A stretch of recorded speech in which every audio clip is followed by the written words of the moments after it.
Ellie Reeves, the Lewisham West and Penge Labour candidate, wants serious change in Parliament after she only got 1 day of maternity leave.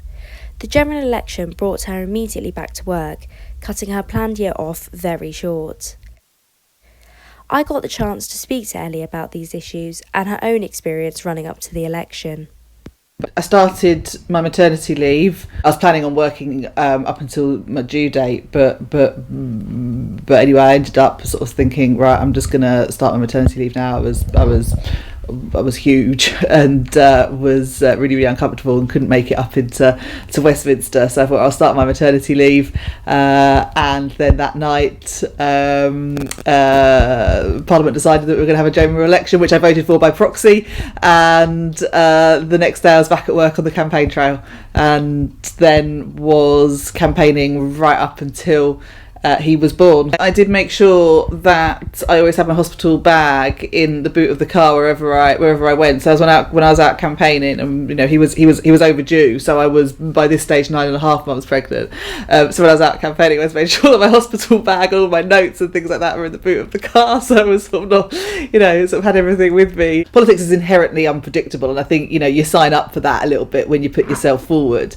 The timing is terrible for me, but there's not been a huge amount that can do about that. The thing that I think should change is in relation to proxy voting. So until January of this year, there was absolutely no provision in place whatsoever for MPs to have any kind of maternity leave, and then proxy voting was introduced, so someone can vote on my behalf in Parliament for a period of 6 months. And I thought, that's brilliant, great, fantastic, someone can vote on my behalf. But the reality is that it doesn't really work very well. So I had to start my proxy vote on or before my due date. Had no choice in that. That's what the rules say.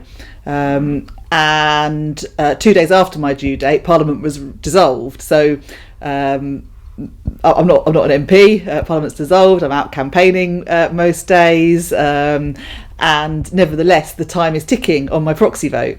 So actually, the reality is, by the time I actually think I can take some time out after the election, I'd already had my proxy running for a couple of months. It was only in January of this year that you had any kind of provision whatsoever. I think says a lot about how things operate in Westminster. And when I was elected in 2017, I was actually really quite shocked by how outdated a lot of things were. There'd been improvements. So, for example, there is an on-site nursery, although the hours aren't sort of reflective necessarily of the hours that we sit in Parliament. Nevertheless, there is a nursery, but things like late night voting. There has been times when we've been voting at 1-2 o'clock in the morning, and there's times where you think you're going to be finishing at 7 or 8 o'clock, but actually the business runs late and you end up there until well into the night time, often with very little notice. I would